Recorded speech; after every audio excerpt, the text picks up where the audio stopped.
vamos Roberto, la va a poner Roberto, y está Zinedine en gatilla, chuta,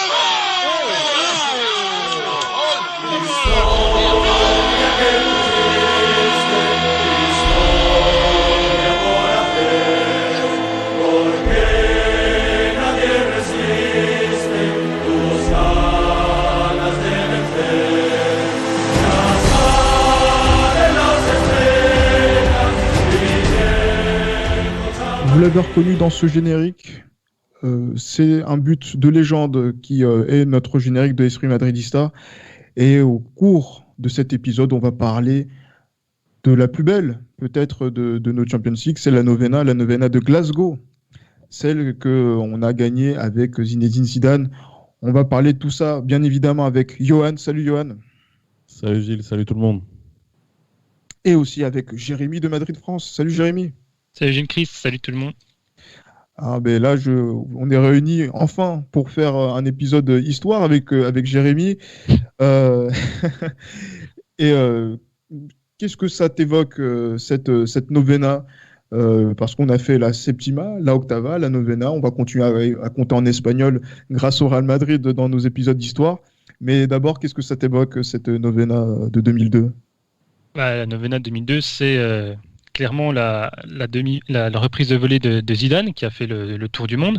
C'est quand on parle de novena dans la rue ou avec des supporters ou non du Real Madrid, il se rappelle principalement de ce geste, de ce magnifique geste du Real Madrid et donc, notamment de Zinedine Zidane. Et c'est aussi cette novena fait partie un peu du renouveau du Real Madrid, inscrit notamment à partir de 98 avec la septima et la octava. Donc là, c'est une période un peu faste du Real Madrid qui marquera aussi également la fin de cette période faste, puisqu'après le Real Madrid devra attendre un petit moment avant de soulever la décima, dont on parlera dans un prochain podcast. Donc oui, c'est le moment où le Real Madrid atteint son paroxysme, c'est-à-dire que Real gagne sa troisième Ligue des Champions depuis 98 et en même temps termine son beau cycle qui est entamé en 98. Justement, ce cycle européen, puisqu'on continuera quand même avec ces Galactiques à gagner la Liga en 2003. Johan, la novena 2002, premier souvenir comme ça, qu'est-ce que ça t'évoque ? Premier souvenir, je dirais le coup de canon de Raoul. Comment ? Sans parler de la volée, bien évidemment. Oui, sans parler de la volée, bien sûr. Mais je dirais plutôt le coup de canon de Raoul contre le Barça. Le coup de canon de Raoul contre le Barça à Bernabéu. Je pense que... Match retour. Ouais, match retour. Ouais, non, je pense que ça, c'est le premier gros souvenir que j'ai eu de la novena. Paradoxalement, j'ai des meilleurs souvenirs de l'Octava que de la novena. Mais je pense que c'est le gros coup de canon de Raoul. Ouais. Je pense qu'il y a ça. Et puis, bien sûr, le match retour à Bernabéu contre le Bayern Munich, dont on évoquera tout à l'heure, où ça a été peut-être l'un des plus beaux matchs de la Ligue des Champions du Real Madrid dans son histoire, quoi. Ah, mais on aura le temps de revenir sur tout ça et en même temps de se remémorer cette saison 2001-2002, parce que quand même on sort d'une saison avec le Real Madrid qui est particulière, puisque on renoue avec un titre en 2001. Ouais. Ça faisait 4 ans que le Real n'avait plus gagné de championnat, avec c'est la première saison d'un énorme Luis Figo, d'un très grand Raoul, qui est pour moi le meilleur joueur du monde à cette époque-là. C'est mon avis. Et mais effectivement, l'été 2001, Florentino Pérez est dans une logique où il veut ramener encore un autre ballon d'or au Real Madrid, et il va choisir peut-être le meilleur joueur du monde dans l'absolu à l'époque, Jérémy, avec Zinedine Zidane. Oui, exactement, oui. Oui, ça s'inscrit dans son projet des Galactiques. Donc, il y a eu l'arrivée en 2000 de Figo. Là, cette fois-ci, c'était l'arrivée de Zidane. Donc, ça s'inscrit dans sa politique, et c'était le meilleur joueur pour l'époque.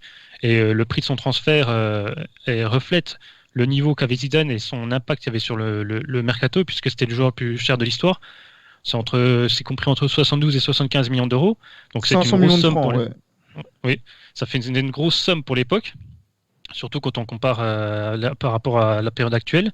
Donc oui, c'est le joueur phare, c'est l'idole un peu de tous les Français, qui va permettre aussi, je pense, à de nombreux Français après par la suite de suivre le Real Madrid, parce que là ils ont suivi carrément Zidane, le plus grand joueur français, qui sort qui a gagné la Coupe du Monde avec la France et l'Euro également, et qui sort aussi, c'est un des grands joueurs de la Juventus, le joueur maudit par excellence des finales européennes, et qui choisit finalement de signer au Real Madrid. On connaît tous l'histoire de son recrutement par le biais de Florentino Pérez qui adresse un message sur un bout de nappe. Donc voilà, c'est exactement. Donc voilà, on connaît tous l'histoire et l'impact après qu'il y aura par la suite.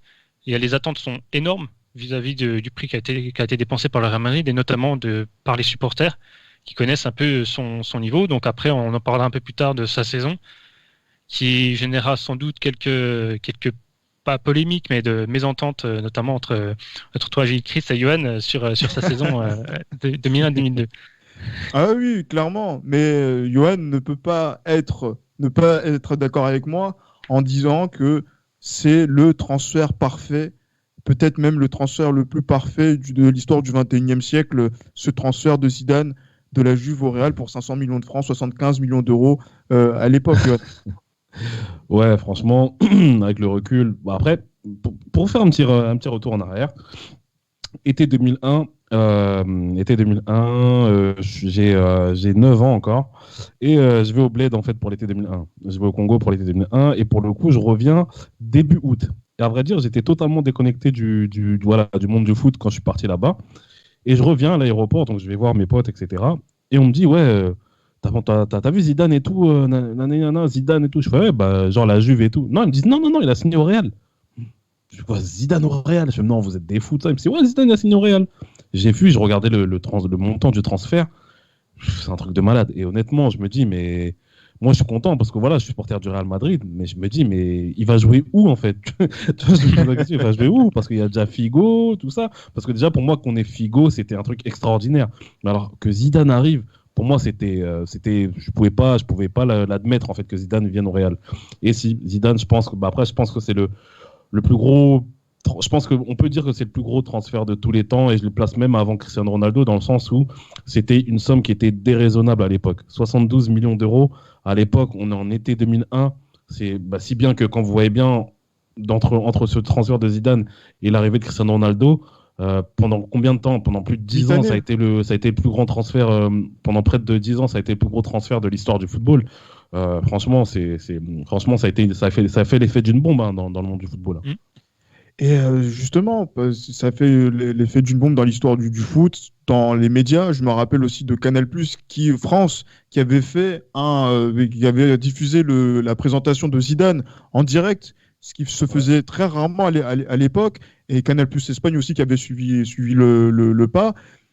Mais concrètement, Florentino Pérez arrive, n'a pas gagné la Ligue des Champions, gagne la Liga, et on sent que il veut forger la légende du Real Madrid en étant dans la continuité, en gagnant des coupes d'Europe.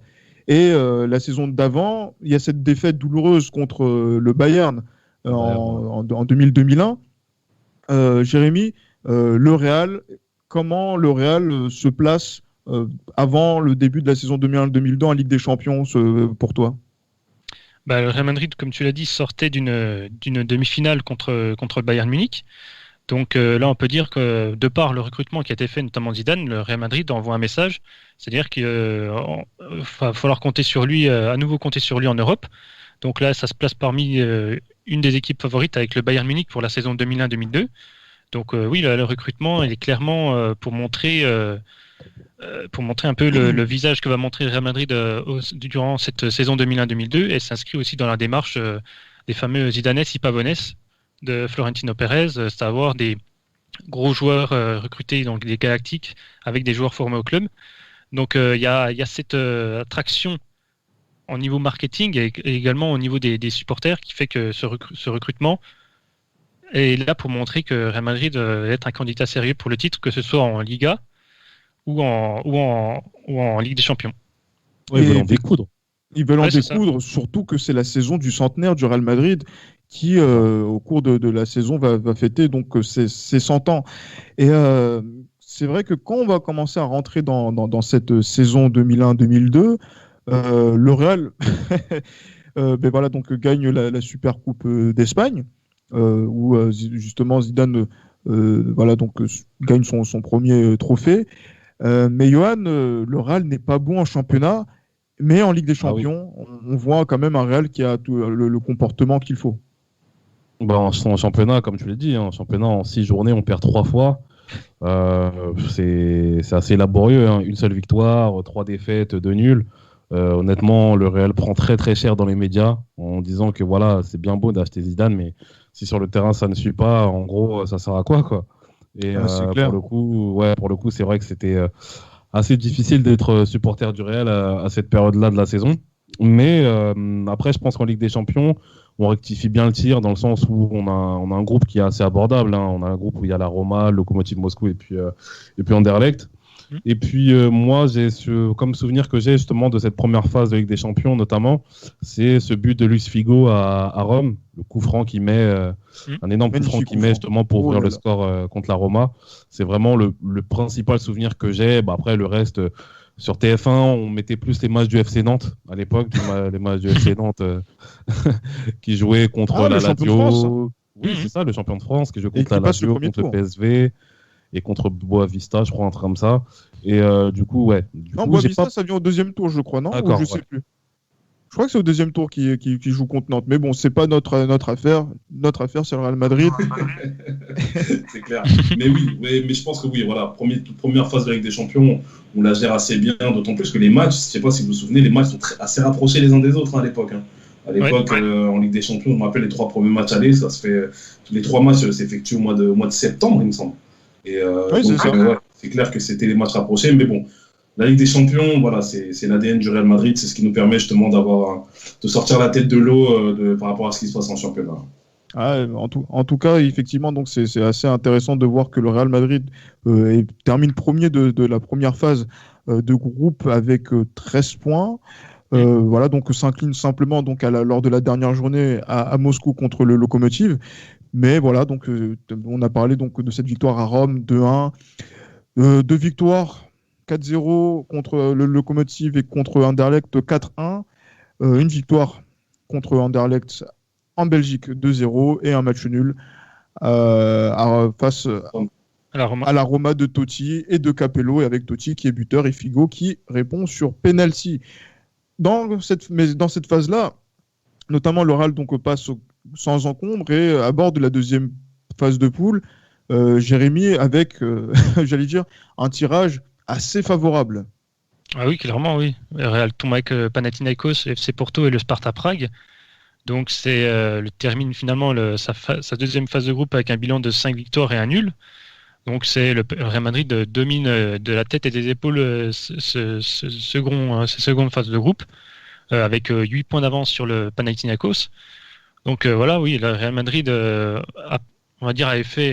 était tombé sur un tirage beaucoup plus compliqué en première phase de groupe. Là, c'est clairement, il y a eu un peu de la chance de tomber sur cette phase de groupe-là. Donc s'en sort avec, certes, les matchs étaient un peu plus disputés, notamment si on regarde vraiment que les scores.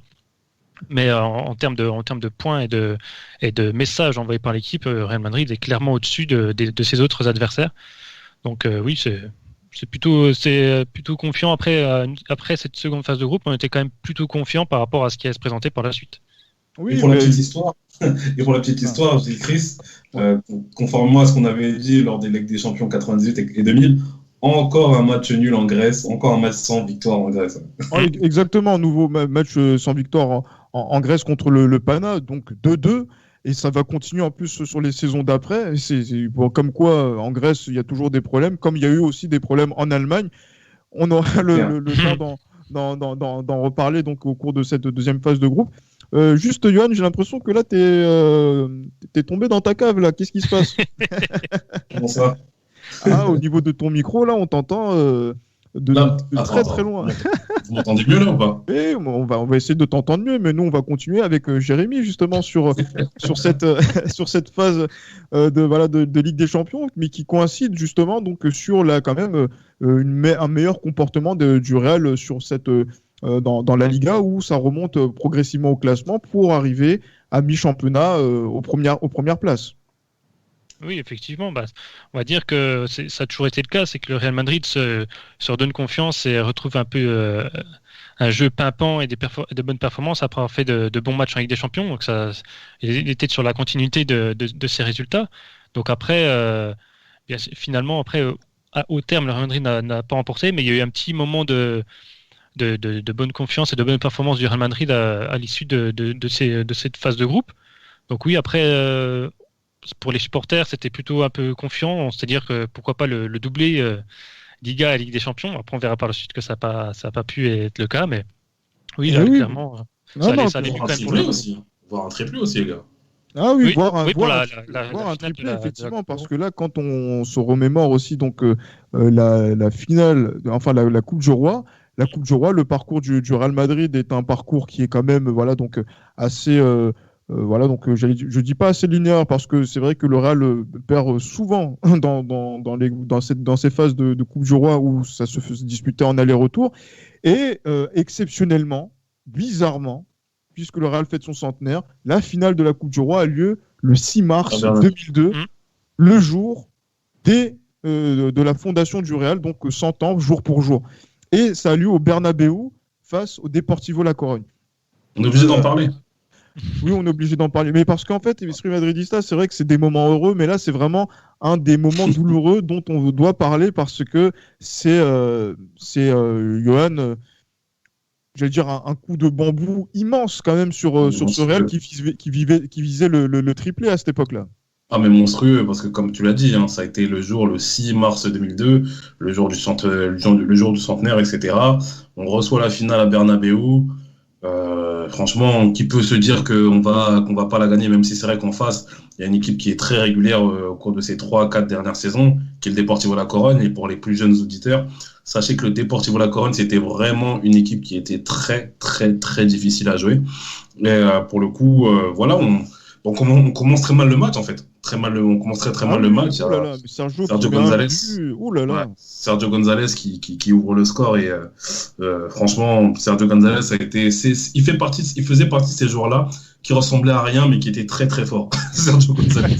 Franchement, mais c'est ça. Le pire, c'est que juste après, il prend l'avion pour aller à la Coupe du Monde 2002 avec l'Espagne. Donc Sergio González, c'était vraiment un joueur solide. Et voilà, donc Sergio González et puis bien sûr le méchant Diego Tristan. Très cruel avec nous.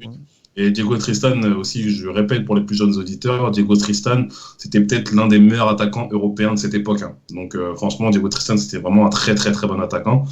Donc voilà, on part à 2-0 à la mi-temps. Donc deuxième mi-temps, on se dit quand même que voilà, on peut remonter un peu ce score, etc. Mais voilà, il y a Raúl qui met le premier but du Real peu avant l'heure de jeu. Et puis voilà, donc du coup ça devient une attaque-défense et puis le Deportivo La Corogne justement tient bien ce score et c'est de là que après au coup de sifflet final on appelle ce match El Centenariazo. Donc pour dire que c'était vraiment la décadence, la débandade pour ce match qui devait être l'un des matchs les plus fameux, les plus historiques pour l'histoire du Real, mais malheureusement ça a été un véritable coup de bambou, comme tu l'as dit précédemment. Coup de bambou, surtout qu'on a joué contre la Corogne quelques mois plus tôt, donc c'était en janvier de 2002, et ça a été un match incroyable puisque ça a été le match de la rédemption de Zinedine Zidane, en tout cas d'un de ses premiers gros matchs, justement donc, sous le maillot du Real, avec ce but incroyable que l'on a vu et revu justement avec ces séries de râteaux crochets qui mystifient la défense. Mais je sais pas si tu te souviens, Chris, des 15 premières minutes de ce match, c'était incroyable. Les 15 premières minutes de ce match, c'était incroyable. 3 buts en moins de 10 minutes déjà, c'était fou. Franchement, c'était fou. Ah oui, mais justement, c'était fou. Mais Jérémy, un petit œil quand même sur la saison de Zinedine Zidane jusqu'alors, juste avant de commencer cette phase à élimination directe des quarts de finale de la Ligue des Champions. Quel regard on peut avoir objectivement sur la saison de Zidane d'ici là? C'est un peu une déception par rapport à ce qui a été annoncé de par le prix payé par le Real Madrid et le joueur qu'est Zidane. Donc on en attendait quand même, les supporters en attendaient quand même plus que ce qu'il avait prouvé jusqu'ici. Et c'est vraiment ce match contre le Depor qui va marquer un peu le renouveau un peu de Zidane, qui va un peu le lancer. Même si finalement, on en reparlera un peu plus tard, sa saison, elle est assez, globalement, elle est assez terne. Mais oui, là, en fait, il y a un avant et un après match contre le Deportivo La Corogne, et c'est là clairement que Zidane va prendre une autre dimension. On le verra un peu par la suite. Mais oui, on va dire, c'est le point de départ de la légende Zidane au Real Madrid. On va dire ce match contre le Deport. Ce match contre le Deport qui a été incroyable, mais après, c'est vrai qu'il y a le Centenarismo, c'est ça? Centenarismo qui a eu lieu donc au mois de mars. On se pose la question de est-ce que le Real va être encore dans le coup en Liga et aussi en Ligue des Champions. Et il y a ce match contre le champion d'Europe en titre, le Bayern Munich, qui s'annonce. Un match qui promet d'être électrique. On a un contentieux avec cette équipe sur les dernières saisons, que ce soit sur l'année 99-2000, sur 2000-2001, 2001-2002. C'est le match entre les deux derniers champions d'Europe.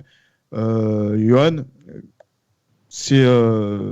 on joue contre notre ennemi. Ouais, c'est clair. On joue contre. Mais voilà, mais maintenant t'es sorti de ta cave. Ouais, je pense que c'est bon là. Non, mais on joue contre ce qui se fait de mieux en Europe à cette période-là, je pense, avec Manchester United. C'est le grand Bayern. C'est le grand Bayern qui nous a causé du fil à retordre la saison précédente. On s'en souvient malheureusement de cette élimination assez difficile en 2001 avec ce fameux but de Jens Jeremies. Mais voilà, là, on se dit quand même qu'il y a une revanche à prendre à ce niveau-là. Et puis voilà, donc on se dit quand même que c'est faisable. Mais on se rend compte justement qu'après l'ouverture du score de Jérémy, je pense qu'il y a une mauvaise gestion du score. Et puis ça poussera le Bayern à dire des choses pas très catholiques nous concernant. Exactement. Mais justement, Jérémy, quand on voit ce match, c'est vrai que Jérémy marque très tôt à la 11e minute dans ce match, un but quasiment inattendu, pied gauche en plus. C'est pour autant dire que c'était vraiment un but improbable de sa part, vu les joueurs qu'il y avait donc, sur le terrain à l'époque. Mais le Real prend tout dans ce match aller. Et 2-1, on va dire, c'est bien payé pour le Real. Ah bah clairement, parce que on l'a pas encore mentionné, mais Real Madrid, les matchs du Real Madrid en Allemagne, c'est assez compliqué, surtout que Real n'avait jamais gagné à l'extérieur contre le Bayern. Et c'est une seule victoire à l'extérieur en Allemagne c'était contre le Bayer Leverkusen en 2000-2001.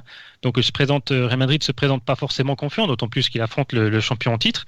Mais comme tu l'as dit, Jérémy a marqué un peu contre le cours du jeu par rapport à la domination du Bayern dès le début du match.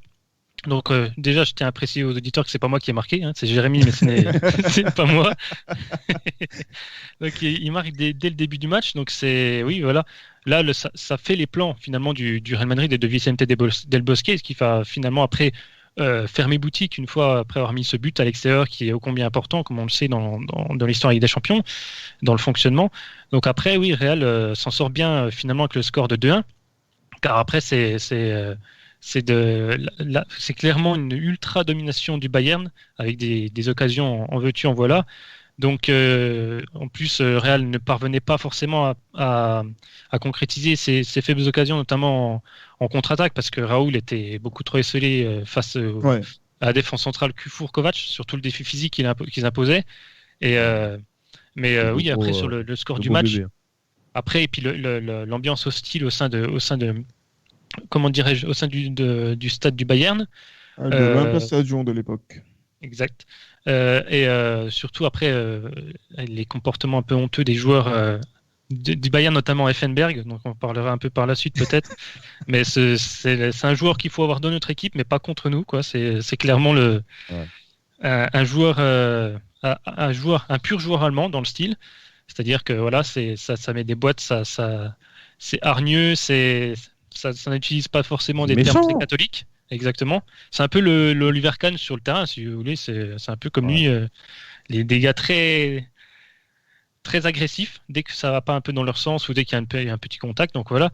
Mais après, oui, c'est vrai que Real Madrid s'en sort bien, d'autant plus qu'il y a notamment plein d'occasions d'Elbert. Et il y a également aussi un pénalty arrêté par César. Juste avant la légalisation d'Effenberg, il y a un pénalty arrêté par César qui maintient encore le Real Madrid dans le match.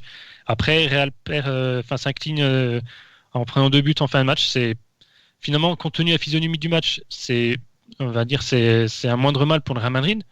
Mais le Real a quand même tenu jusqu'à 82e, donc c'est un peu dommageable, surtout pour le match retour. Donc oui, finalement, globalement, le Real s'en sort plutôt pas mal. Il s'en sort plutôt pas mal, mais pourtant, quand on voit les réactions dans la presse de Salihamidzic, d'Oliver Kahn, même de la presse allemande en général, Johan, oui, voilà, donc le Real a fait dans son pantalon. Oliver Kahn qui dit que, franchement, le Real ne peut pas me mettre 2 buts. Quand on se dit que l'ambiance du match retour, quand 8 jours plus tard, le match va se jouer au Bernabéu pour le match retour, les joueurs du Bayern doivent s'en souvenir et doivent regretter justement donc leur excès d'arrogance face au plus grand club du monde. Moi, je pense que c'est suicidaire ce qu'ils ont fait, les Bavarois. Alors, certes, ils avaient une équipe quand même où il y avait des vieux briscards, des mecs qui avaient de la bouteille, des mecs qui avaient une certaine détermination, une manière de jouer qui était assez agressive. Mais je pense que quand en face, tu as un club et une équipe comme le Real Madrid, dont la Ligue des Champions fait partie de son ADN, je pense que tu te mets en difficulté en fait quand tu fais ce genre de déclaration. Parce que en face, c'est pas le Barça en fait. C'est pas le Barça en face, c'est le Real Madrid. Et le Real Madrid de cette époque-là, il y a des joueurs tels que Raoul, tels que Zidane, tels que Guti, tels qu'Elguera, tels que... Je vais pas tous vous les citer, mais il y a quand même des gens en face, il y a du répondant en face. Et je pense que c'est une grosse erreur de la part des Allemands d'avoir fait ce genre de déclaration à la fin du match, surtout quand vous recevez pas en fait au match retour. Après, peut-être que pour eux, c'était leur mettre la pression ou quoi. Mais je pense qu'avec les gens intelligents qu'on a dans notre équipe, je pense que ça a été de la motivation supplémentaire. Et je pense que jusqu'à aujourd'hui, quelqu'un comme Hassan Salihamidzic se souvient bien, parce qu'il a littéralement pété les plombs à la fin du match, dont ce carton rouge qu'il a pris, et ça lui apprendra, c'est bien fait pour lui. Et pour le coup, ouais, je pense qu'ils ont mal fait de vouloir piquer la bête à ce niveau-là. Et je pense que les buts d'Elguera et de Guti ont vite fait régler la mise. Et je pense que pour le Bayern, ça a été une saison galère et bien fait pour eux, parce qu'ils ne gagnent pas le championnat aussi à la fin de la saison. Ah, sur la saison 2000, ouais, c'est ça, sur la saison 2002, ils ne sont pas champions, effectivement. Ouais, mais surtout, ce match-là contre le Bayern, c'est quand même l'une des grandes nuits européennes que l'on avait, qu'on a pu vivre pour ceux qui ont pu voir le match ou qui ont pu le revoir par la suite. C'est un Bernabéu qui est électrique, qui est dans une ambiance incroyable. Jérémy, on va dire qu'on a revécu les ambiances de remontada. Exactement. Oui. Bah c'est les ambiances de remontada, mais c'était encore un Santiago Bernabéu où il y avait une énorme ambiance, notamment avec les ultra sourds, et c'était clairement une ambiance électrique, comme tu l'as dit, avec insultes envers l'adversaire, jets de projectiles. On lui a rendu de la monnaie de sa... Exact. Et puis aussi, on pouvait voir aussi, après. Joven Elbert, il avait peur d'aller prendre la balle en touche. Hein, je m'en souviens. Ouais, c'est ça. Parce qu'il y avait énormément, c'était une ambiance électrique. C'était clairement pour les faire sortir de leur gond. Et c'était en fait, ça participait à l'envie de remontada du Real Madrid. Donc puis ça fait écho aussi aux déclarations faites par les joueurs du Bayern. Donc ils leur ont un peu rendu la monnaie de leur pièce, les supporters du Real Madrid, et également les joueurs sur le terrain. Donc parce que là, contrairement au match aller, là c'est une domination du Real Madrid durant ce match. Donc le Real a plein d'occasions, est certes maladroit face au but, mais il y a quand même une domination du Real Madrid. Les joueurs du Bayern, ils sont totalement perdus face au comportement des joueurs, compte tenu en comparaison par rapport au match aller. Donc oui, ils sont un peu perdus. Effenberg et Salihamidzic, ils pètent un peu les plombs. C'est-à-dire que c'est la stratégie mise en place par le Real Madrid et par le supporter a marché finalement, parce que c'était un peu ça, déstabiliser un peu l'équipe adverse, le champion en titre, pour pouvoir mener à bien cette opération remontada qui fut finalement un succès. Donc oui, c'était plutôt bien joué de la part du Bernabéu. C'était encore l'époque où on pouvait fumer dans les tribunes, et puis également on pouvait aussi constater des drapeaux confédérés dans les tribunes. Donc ça, c'était un autre délire. Mais c'est un autre délire, tout à fait, justement, justement, il faudrait quand même pas fermer les yeux, mais qui fait partie aussi de l'histoire du Real Madrid, de son histoire un petit peu controversée. Mais voilà, ce qui n'est pas controversé, c'est la qualification en demi-finale contre justement le rival de toujours, qui était complètement à la ramasse à l'époque, Je profite pour le dire parce que ça n'a pas été le cas par les années suivantes, les années qui ont suivi. Mais là, oui, effectivement, le Barça était à la ramasse en championnat, ne gagnait pas de titre, mais a eu cette possibilité d'être en demi-finale de la Ligue des Champions. Johan, ils ont failli même sortir contre le Panathinaikos le tour d'avant, mais quand même là, un classico en demi-finale de Ligue des Champions, c'est un match qu'on ne doit pas perdre pour deux raisons, parce qu'on est aux portes de la finale, aux portes de Glasgow, mais parce qu'on ne peut pas perdre contre le Barça. Il n'y a pas de favori. En plus, même si le Barça ne fait pas une bonne saison, il n'y a pas de favori dans ce match. On sait que c'est un classico, on sait que ça peut basculer d'un côté comme de l'autre. Et je ne sais pas si vous vous souvenez du match au Camp Nou, le Barça quand même se procure pas mal d'occasions. Le Barça domine énormément ce match.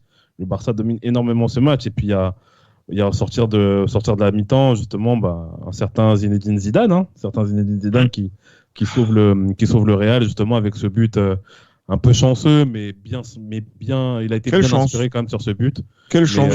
Avec Bonanno, qui n'est pas forcément...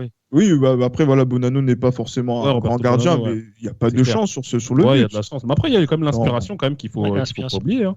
Il y a de l'inspiration quand même. Et puis voilà, il y a ce but de Bonanno. Et puis là, le Barça, justement, met une grosse vague vers notre but. C'est incroyable. Moi, je me souviens de le joueur qui m'a... Vous n'avez peut-être pas pensé à lui, mais le joueur pour moi qui a été monstrueux, ça a été Ivan Elguera. Ivan Elguera, il a été monstrueux sur ce match. Il a été d'une solidité, mais qui était terrible. Et moi, justement, c'est ce genre de joueur qui, donc, par rapport au Real d'aujourd'hui, moi, c'est ce genre de joueur qui me manque en fait au Real. Des mecs qui ne payent pas de mine, qui n'ont pas justement, tu vois, cette aura que peuvent avoir à l'époque, avait par exemple un Fernando Hierro, qui avait par exemple un Raoul ou quoi. Mais c'est des mecs justement sur lesquels on pouvait compter lorsqu'il fallait compter dessus. Les soldats. Voilà, aujourd'hui on a des mecs comme Nacho, etc. Mais Ivan Elguera, je pense que c'est quelque chose qui est largement au-dessus, tu vois. Effectivement, ça me fait penser à sa prestation aussi à Old Trafford 2 ans auparavant, où il a été aussi énorme défensivement, notamment sur la première période. 2-0, Zidane, McManaman au Camp Nou. Moi, je vous le dis très clairement. Pour moi, c'est mon plus beau souvenir de madrilène. Ce match-là, Canal+, Gilardi, Zidane, on en César, c'est un très gros match. Hein. César qui fait un très gros match. César qui a pris la place de Iker Casillas parce que au cours de la saison, au cours du mois de mars, qui a été un peu difficile pour lui et qui justement donc sur ces matchs-là répond présent. Il y a un match retour où justement donc il y a ce but de Raoul qui on va dire envoie le Real en finale de la Ligue des Champions. Voilà, le Real est encore en finale de la Ligue des Champions après 98, 2000, 2002 et va affronter un adversaire quasi inédit, quasi inconnu justement donc à ce niveau de la compétition, le Bayer Leverkusen. Jérémy, quand on aborde cette finale, on peut pas se dire qu'on va perdre cette finale, sachant que on a déjà perdu la Liga, on termine 3e du championnat et qu'il reste plus que la Ligue des Champions. Exactement, surtout malgré le fait que le Depor ait éliminé quand même Liverpool et Manchester United au tour précédent, le Real quand même part en favori dans cette finale, et surtout au niveau psychologique, parce que le Bayer Leverkusen a perdu quelques jours plus tôt une finale de Coupe d'Allemagne contre Schalke. Donc le Leverkusen n'est pas forcément au mieux, et compte tenu des forces en présence, le Real Madrid est clairement favori. Même si la physionomie du match ne le laisse pas penser, parce que Real Madrid, comme sur toute cette campagne finalement de Ligue des Champions, ne pratique pas un jeu flamboyant et n'a pas forcément tout le temps une domination dans les matchs. C'est-à-dire que Real Madrid va être efficace, va concrétiser sur peu d'occasions. Donc on peut voir déjà le Real Madrid marque dès le début du match dès la 9e minute. Oui, donc avec un but. On parle d'abord de la compo du Real Madrid, parce qu'il faut que nos auditeurs sachent qui sont nos héros de cette novena et qui ont marqué notre histoire. C'est vrai que dans les buts, c'est César Sanchez qui est encore le gardien titulaire pour cette finale. C'était aussi le gardien pour les coupes, hein, il me semble, à cette époque-là, et qui est devenu pour la Ligue des Champions. Notre défense, Salgado, Hierro, Elguera, Roberto Carlos. Au milieu de terrain, Makelele aux côtés de Figo, Solari, Zidane. Et en attaque, Raúl Morientes. Donc pour cette grande finale de Glasgow. Et c'est vrai que là, le but qui arrive à la 9e minute, il vient sur une action qui est, on va dire, on a l'impression qui a été travaillée. Parce qu'elle a été tentée une première fois par Roberto Carlos avec la touche. Ouais. Et après, la deuxième fois, c'est la bonne avec Jörgut qui se loupe, Jérémy. Oui, exactement. C'est un peu on peut dire une action d'école, c'est-à-dire longue touche de Roberto Carlos en profondeur. Donc Raúl prend le pas sur Lucho en vitesse, donc il le devance et il frappe une frappe croisée du pied gauche sans contrôle. Le ballon, il rentre, on va dire doucement dans les buts, mais le but n'est pas forcément exempt de tout reproche sur cette frappe-là. Après, ça, c'est tant mieux pour le Real Madrid, mais c'est vrai que oui, c'était travaillé parce que Real avait tenté précédemment dans le match de faire cette occasion-là, parce qu'il savait que Lucho était moins rapide que Raúl en termes de vitesse. Donc oui, c'était clairement travaillé et ça a marché pour le coup. Bon, après, Real Madrid se fait égaliser assez rapidement, malheureusement, mais par exactement Lucho qui se rattrape de sa bévue sur le premier but, sur le but de Raúl, et qui nous dévoile un petit t-shirt marqué Jesus loves you. Et oui, effectivement, on découvre tous à cette période-là. On découvre tous et qu'on va continuer aussi de découvrir par la suite avec le mondial et aussi ces scènes de prosélytisme assez récurrentes donc, de la part des Brésiliens lors de la Coupe du Monde. Mais Johan, il faut que tu nous parles et que tu décrives cette action qui est notre générique. Je ne vois pas de quoi tu parles.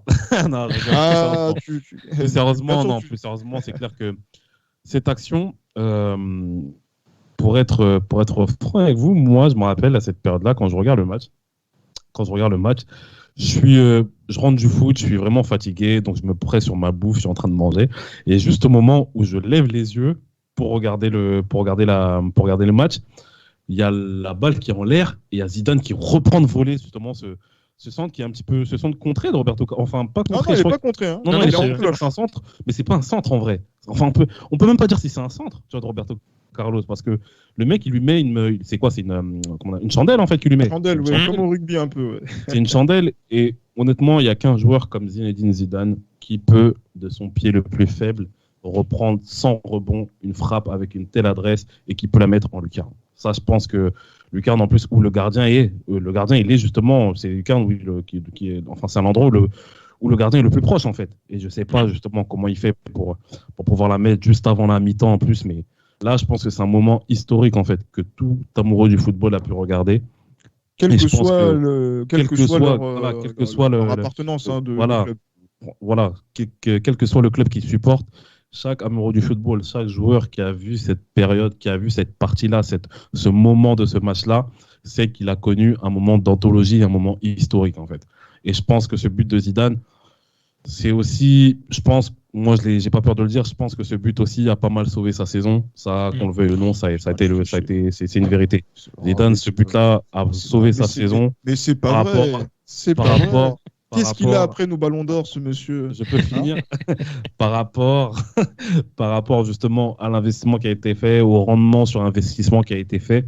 Il y a eu ce but au Deportivo La Corogne qui le relance. Et je pense qu'il y a ce but justement qui le sauve définitivement d'une saison qui aurait pu être, je pense, décevante de sa part si jamais il n'y avait pas cette demi-finale contre le Barça et ce but en finale. Mais comme je l'ai dit précédemment, il n'y a qu'un joueur comme Zinedine Zidane qui peut mettre un but de la sorte. Donc je pense que voilà, c'est comme j'ai dit, c'est un moment historique et tout le monde peut se rappeler de ce moment-là et merci Zidane justement pour ce moment d'histoire. Oui, merci pour ce moment d'histoire et il faut se dire aussi voilà les probabilités s'il n'avait pas réussi. Non, Zinedine Zidane, c'est un homme qui a réussi ses rencontres, ce type de rencontre, il nous l'a montré avec le Real Madrid, il nous l'a montré tout au long de sa carrière et justement le fait de le faire avec le plus grand club du monde l'a donné cette couronne tout au long aujourd'hui. De sa carrière, je suis pas sûr. Mais bon, c'est pas grave, c'est pas le sujet. J'ai dit donc tout au long de sa carrière, les 10 années de haut niveau qu'il a effectuées, Zinedine Zidane est l'homme qui a été le plus décisif dans ces moments que sont les demi-finales et les finales. Voilà, pour la parenthèse. Il faut qu'on revienne sur le match. 2-1 à la mi-temps. la deuxième mi-temps est particulière parce que César Sanchez se blesse, Iker Casillas rentre, et quelle rentrée, parce que c'est vrai que c'était pas un gardien qui était dans les meilleures dispositions, mais il sauve la maison, Jérémy.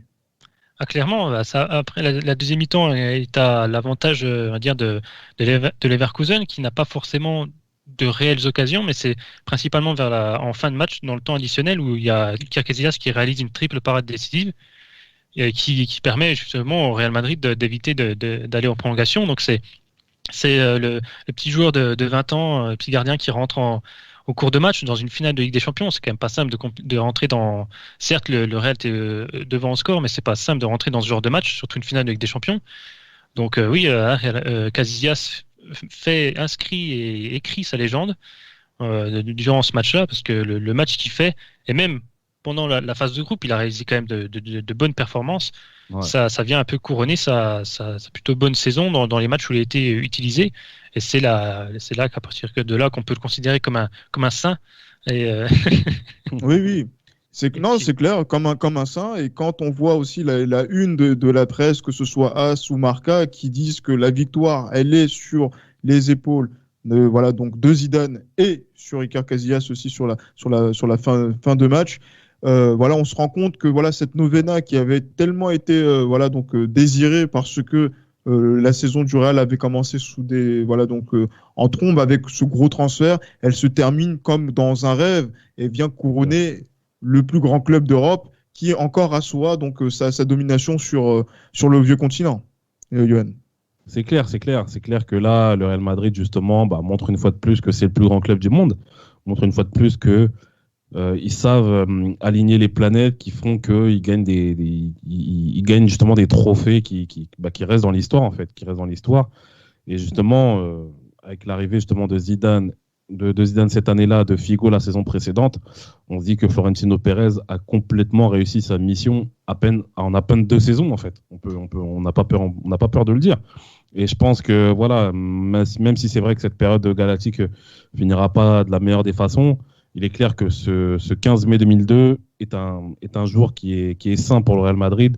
Et je pense que Zidane rentre définitivement dans le cœur des supporters du Real. Je pense que Florentino Pérez rentre définitivement aussi dans le cœur des supporters du Real, parce que oser mettre autant d'argent sur un seul joueur pour le mercato d'été qui précède plutôt, je pense que c'est une grosse pression qui se met à lui aussi. Et je pense que le Real Madrid a été excellent. Et voilà pourquoi c'est le plus grand club du monde, le plus grand club de tous les temps, n'en déplaise à qui que ce soit. Et donc je pense que le Real Madrid est à son statut et à sa place à la fin de ce match-là. De ce match-là, effectivement, mais justement, on se dit que ça va continuer encore sur l'année 2002, le transfert de Ronaldo. Encore une fois, c'est encore du concret. Amsterdam, Paris, Glasgow. La prochaine, ça va être Lisbonne, qui va arriver 12 ans après. On a attendu, effectivement, mais on n'attendra pas aussi longtemps pour pouvoir faire notre prochain épisode historique sur les victoires madrilènes en Ligue des Champions. Donc d'ici là, portez-vous bien et on vous laisse avec l'ambiance du Bernabéu. L'ambiance du Bernabéu du match contre le Bayern de la Novena 2002 pour terminer cet épisode. Et bien évidemment, à la Madrid. Et dernière chose, Zidane, que Dieu bénisse la mère que t'as mis au monde. Exactement. Viva la Madrid qui était Paris. À la Madrid. À la Madrid.